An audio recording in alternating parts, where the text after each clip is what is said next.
On Nationwide this evening, the focus is on support and care within the community. We bring you the story of Meitheal, training young people to reach out to their peers in troubling circumstances. We check out Headstrong's new centre in Kerry, putting young people's mental health top of the agenda. And Men in Waterford, dealing with issues in a theatrical way. This evening we're bringing you a programme about the support and help that's available for young people and older people as they confront the issues of modern living. We're coming to you from Cork City, where a special training programme created and led by the Catholic Redemptorist Order working with the lay community is giving young people the wherewithal so that they can offer that help and support to other young people both at home and in school. Rowan Hand has the story. Seek ye first the kingdom of God. Another day begins, another opportunity to serve. And that's the fundamental principle behind the Meithael project. It's about leadership, young people reaching out to other young people, to their friends and fellow students.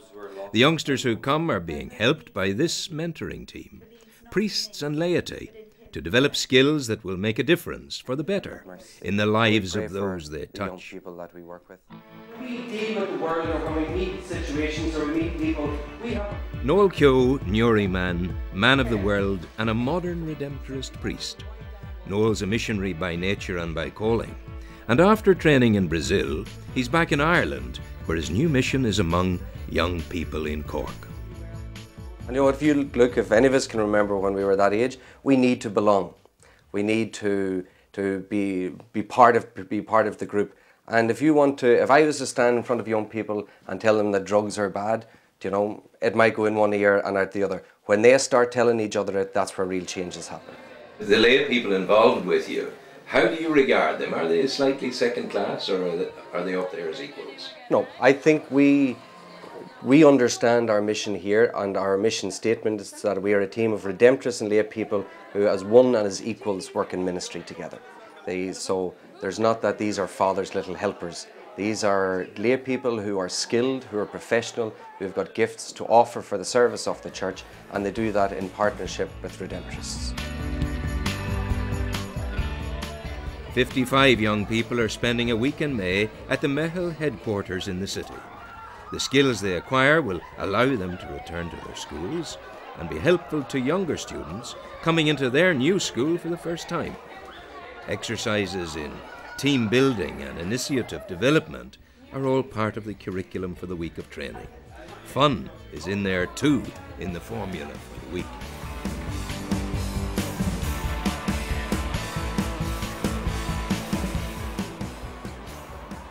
Let go of all those negative feelings with every time you exhale.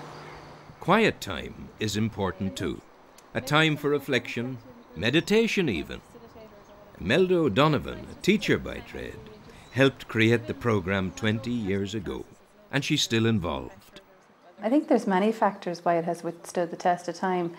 One being, I suppose, when we devised the programme, first of all, the programme was to respond to the needs of young people and empower young people to be able to identify needs in their school and improve the quality of school life for themselves and for others.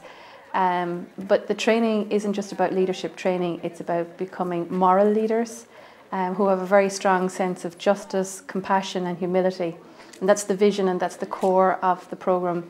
And I think with that can withstand the test of time in any generation, and gives great hope for the future that these young people who are optimistic and idealistic are being empowered to become moral leaders in their school, and hopefully that will transfer into their later life as well. And the involvement of the laity, is it a genuine inclusiveness by the church? It very much is. As I say, I've been involved from the beginning. I helped to write the initial programme 20 years ago, and from that time onwards there has always been a lay input, and a very significant lay input into the programme. So no, this is not through the back door or anything. This is very much an inclusive programme.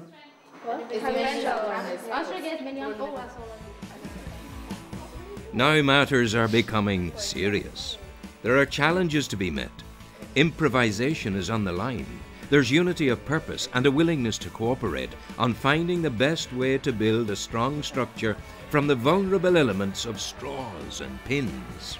The need for youth leading youth and supporting with friendship is universal, and the Irish experience has been exported to Africa and is now strong in Zambia. Chris O'Donoghue is part of the development organisation SERVE. He's a Meitheal graduate, and he's the man who has taken it to Zambia.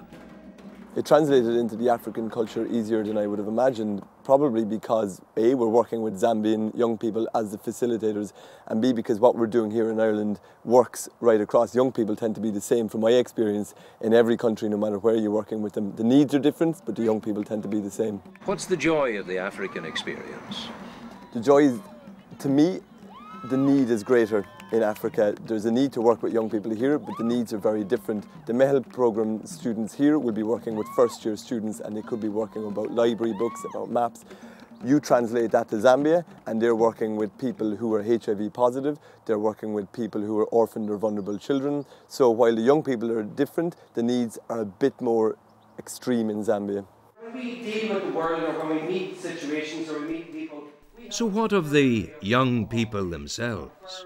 How's the week progressing, and what's coming through for them? Well, I just want to help the first years coming into their new school, secondary school, because it must be hard. Well, I know myself that it's hard being the small fish in the big pond. Why do you do it? Because when I came into first year myself, I found that I was very intimidated, and I was lucky to have a brother in fourth year, but for myself and my fellow classmates, you know, it's showing you're so much smaller and there's narrow corridors and you're getting kind of pushed into lockers. It's hard to settle in. You don't know what you're doing or where you're going, so I just want to kind of help out people. Well, they're sorting out first years and making them feel comfortable, and a lot of them I find when they first get in, there's a lot of judgment. Like for some people, if they had came with very dark makeup, everyone would judge them. So you want to kind of stop people stereotyping people and just to see them as who they are when they get in, so they can make friends. Last year in the school I saw the Meithael team and they're doing all these great things for the first years. My brother went into first year that year and he seemed to really benefit from it. So when the chance came around, I thought I'd really like to be a part of something that was doing that, and I'm here and I'm really enjoying it, and the training's great and I'm making loads of friends, so I think it was a really good choice.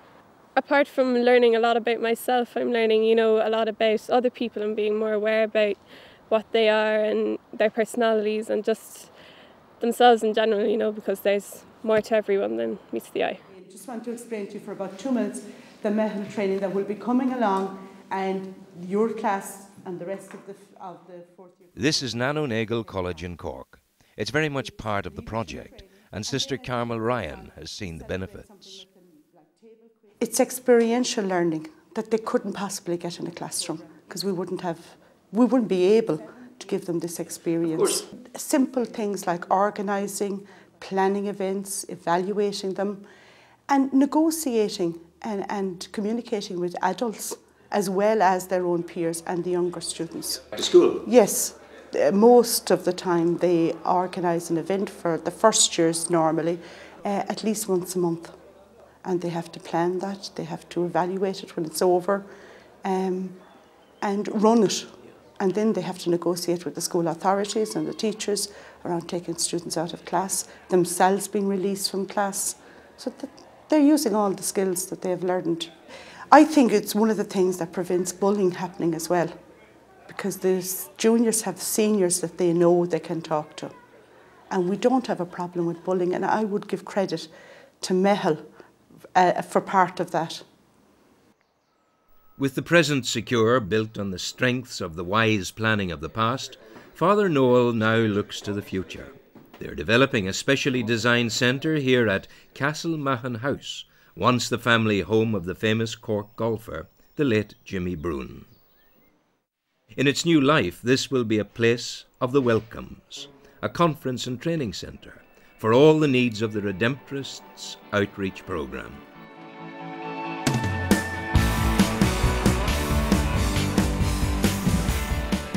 And so, in a sometimes depressing and distressing world, strong elements within the modern Catholic Church in Ireland are working with young people to help build a future based on trust, compassion and friendship. It's an approach that truly seems to be working.